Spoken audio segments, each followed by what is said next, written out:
Salah satu peristiwa terkenal yang terjadi pada zaman Nabi Musa alaihissalam adalah peristiwa sapi betina, yang kemudian oleh Allah Subhanahu wa taala diabadikan menjadi nama surat yang terpanjang dalam Al-Qur'an, yaitu surat Al-Baqarah.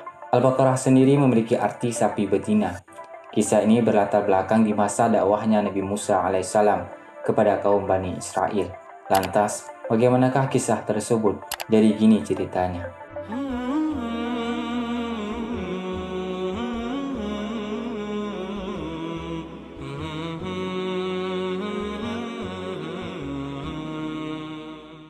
Pada masa itu, di kalangan Bani Israel ada seorang laki-laki tua yang kaya raya, namun ia tidak mempunyai anak. Artinya ketika ia meninggal dunia nanti, tidak ada ahli waris yang berasal dari darah keturunannya. Maka yang menjadi ahli waris akan hartanya kelak adalah saudara-saudaranya. Saudaranya bernama Uhayha. Dia tidak sabar menunggu akan warisan tersebut. Sedikit saya ceritakan teman-teman, bahwa saudara dari laki-laki tua tersebut adalah orang fakir miskin. Dan biasanya orang miskin dan imannya lemah mempunyai inisiatif tersendiri untuk mendapatkan uang secara cepat, baik itu berjudi, mencuri, atau hal-hal yang lainnya. Nah, Uhayha karena sudah menunggu cukup lama, akhirnya Uhayha mendapatkan cara agar mendapatkan warisan secara cepat, yaitu membunuh pamannya yang kaya raya tersebut. Kemudian, di waktu malam dia mengangkat dan meletakkan jenazah pamannya itu di depan rumah seorang Bani Israel. Besoknya sebagai masyarakat menuduh yang punya rumahlah yang membunuhnya, yang lain menolak. Sehingga terjadi perdebatan dan pertengkaran. Seseorang mengusulkan agar mendatangi utusan Allah, yaitu Nabi Musa alaihissalam, dan menanyakan kepadanya siapa yang membunuh laki-laki tua tersebut. Mereka pun menceritakan kronologis akan tragedi ini kepada Nabi Musa alaihissalam. Maka Nabi Musa alaihissalam pun berdoa kepada Allah Subhanahu wa taala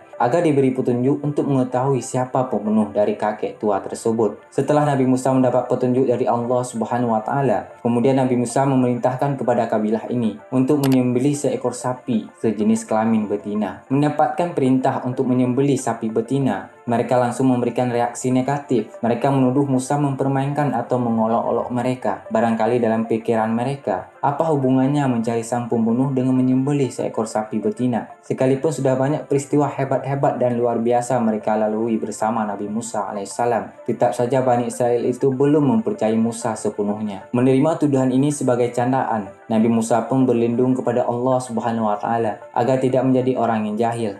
Karena orang jahillah yang suka mengolok-olok orang lain. Musa berkata, "Aku berlindung kepada Allah agar tidak menjadi salah seorang dari orang-orang yang jahil." Kemudian teman-teman, setelah diperintahkan untuk mencari sapi betina oleh Nabi Musa alaihissalam, bukannya langsung mencari, malahan orang-orang Bani Israel ini menanyakan mau sapi yang seperti apa dan bagaimana, muda atau tua, ujar Bani Israel tersebut. Ketika Nabi Musa mendengar banyaknya pertanyaan dari mereka tentang sapi ini, Nabi Musa alaihissalam pun memberikan ciri-ciri yang sulit yang terdapat pada sapi yang harus mereka cari. Nabi Musa berkata, "Carilah sapi betina yang tidak terlalu tua dan tidak terlalu muda, tidak terlalu kecil dan tidak juga terlalu besar." Sebenarnya teman-teman, mereka mudah saja mencari seekor sapi di mana saja, lalu menyembelih sesuai perintah Allah yang disampaikan oleh Musa. Tetapi mereka malah bertanya lagi tentang sifat sapi yang akan disembelih itu. "Wahai Nabi Musa, berdoalah kepada rohmu seperti apa warnanya." Setelah mendapatkan petunjuk, Nabi Musa berkata, "Carilah sapi betina berwarna kuning pekat, tidak warna lain kecuali warna kuning di seluruh tubuhnya. Dan jika ada orang yang melihat sapi tersebut, maka ia langsung suka." Gara-gara banyak pertanyaan yang tidak perlu, tugas yang tadinya sederhana dan mudah dilaksanakan berubah jadi sangat sulit. Semakin banyak mereka bertanya, semakin berat tugasnya. Al-Quran menyatakan betapa sulitnya mencari sapi betina yang sesuai dengan sifat yang disebutkan Allah Subhanahu wa taala. Hampir-hampir mereka tidak dapat melaksanakan perintah itu. Teman-teman sekalian, inilah pelajaran penting bagi kita sekarang ini, untuk tidak meniru sifat buruk Bani Israel ini. Bertanya karena tidak tahu boleh saja. Bertanya untuk minta penjelasan lebih lanjut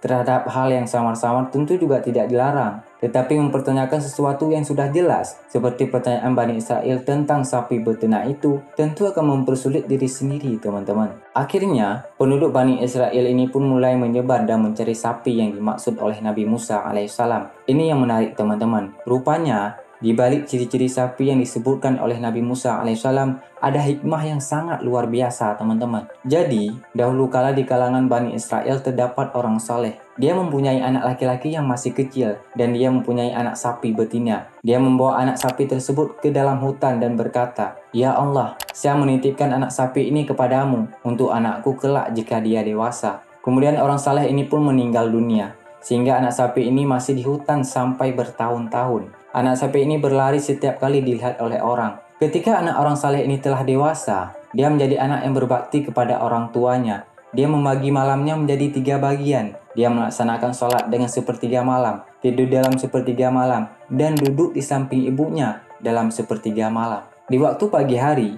dia mencari kayu bakar yang ditaruh di punggungnya, lalu datang ke pasar untuk menjual kayunya sesuai kehendak Allah Subhanahu wa taala. Kemudian dia bersedekah sepertiganya, memakan sepertiganya, dan memberikan kepada sang ibu sepertiganya. Pada suatu hari, sang ibu berkata kepadanya, "Sesungguhnya ayahmu telah mewariskan anak sapi betina untukmu yang dia titipkan kepada Allah Subhanahu wa taala di hutan ini. Maka berangkatlah, berdoalah kepada Rabb agar mengembalikan anak sapi tersebut kepadamu. Ciri-cirinya, jika engkau melihatnya, kamu membayangkan seakan-akan sinar matahari memancar dari kulitnya. Dia diberi nama Al-Muzahabah karena keindahan dan kejernihannya." Kemudian, anak tersebut memasuki hutan. Lalu dia melihat anak sapi sedang merumput. Lantas dia memanggilnya dengan mengatakan, "Saya bermaksud kepadamu dengan menyebut nama Rabb Nabi Ibrahim alaihissalam, Nabi Ismail alaihissalam, dan Nabi Ishak alaihissalam."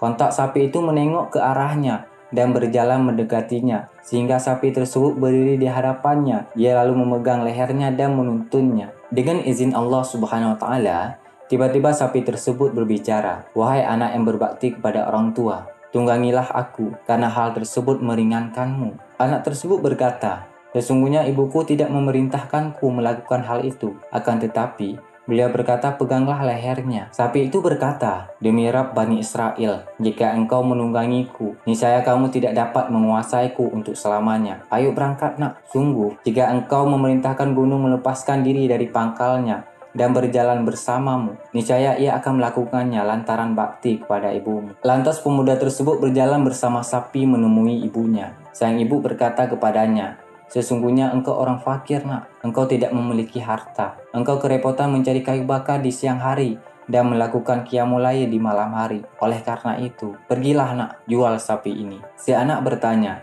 "Saya jual dengan harga berapa, Bu?" Ibunya menjawab, 3 dinar nak, engkau jangan menjual tanpa pertimbanganku." Harga sapi ini telah dipatok 3 dinar. Sang anak pun berangkat ke pasar. Lalu Allah Subhanahu wa taala mengutuskan malaikat agar dia melihat makhluknya dan kekuasaannya sekaligus untuk menguji pemuda tersebut bagaimana baktinya kepada ibunya. Sesungguhnya Allah Subhanahu wa taala mengetahui hal tersebut. Sang malaikat bertanya, "Kamu jual sapi ini dengan harga berapa?" Dia menjawab, 3 dinar, dengan catatan ibuku meridhoinya. Lantas malaikat berkata, "Saya beli 6 dinar, tetapi engkau tidak perlu meminta persetujuan ibumu. Ambil untukmu 3 dinar dan berikan untuk ibumu 3 dinar lagi." Pemuda itu pun berkata, "Seandainya engkau memberiku emas seberat sapi ini pun, saya tidak akan mengambilnya melainkan dengan ridho ibuku." Kemudian, dia membawa pulang sapi kepada ibunya, dan dia menceritakan tentang harganya. Lalu sang ibu berkata, "Kembali lagi, jualah dengan harga 6 dinar berdasarkan ridhoku." Dia pun berangkat ke pasar dan menemui malaikat tersebut. Sang malaikat bertanya,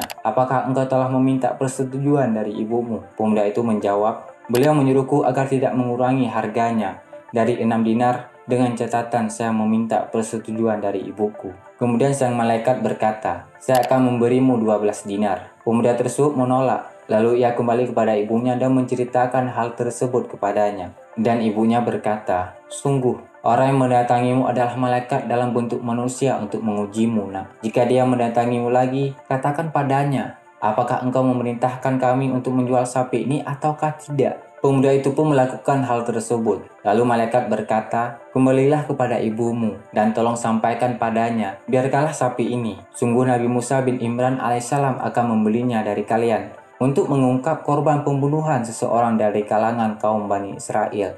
Janganlah engkau menjualnya kecuali dengan harga seberat bobot sapi ini dengan emas. Oleh karena itu, tahan dulu sapi ini," kata malaikat tersebut. Teman-teman sekalian, Allah Subhanahu wa taala memang mentakdirkan orang-orang Bani Israel yang menyembelih sapi itu. Mereka terus-menerus menanyakan ciri-ciri sapi tersebut, dan ternyata ciri-ciri yang diberikan sesuai dengan ciri-ciri sapi pemuda saleh tersebut. Hal ini merupakan imbalan bagi pemuda tersebut atas baktinya kepada sang ibu sebagai anugerah dan kasih sayang. Pada suatu hari, ada orang-orang Bani Israel yang datang kepadanya hendak membeli sapi atas perintah Nabi Musa alaihissalam. Maka anak ini berkata, "Silahkan Tuan, aku menjual sapi betina warisan ayahku ini dengan harga emas seberat bobot sapi ini." Artinya, jika bobot sapi ini 1 ton, maka harganya juga emas seberat 1 ton. Orang-orang dari Bani Israel ini pun terkejut mendengar harga yang ditawarkannya. Akhirnya mereka tidak ada pilihan lain. Mereka pun patungan untuk mengumpulkan emas agar bisa membeli sapi betina tersebut. Singkat cerita teman-teman, mereka pun membawa sapi betina tersebut kepada Nabi Musa alaihissalam. Nabi Musa alaihissalam menyuruh mereka menyembelih sapi tersebut, kemudian memukulkan bagian dari sapi kepada korban pembunuhan, sebagaimana perintah Allah Subhanahu wa Ta'ala. Akhirnya, kakek tua yang terbunuh itu bangkit, hidup lagi dengan izin Allah, walaupun urat lehernya masih mengalirkan darah. Lalu ia berkata, "Yang membunuh saya adalah Uhayhah, tepatnya sepupu saya sendiri." Kemudian dia jatuh dan mati di tempatnya. Maka si pembunuh terhalang mendapatkan warisan, serta akan mendapatkan hukuman. Wallahu a'lam bishawab. Assalamualaikum warahmatullahi wabarakatuh.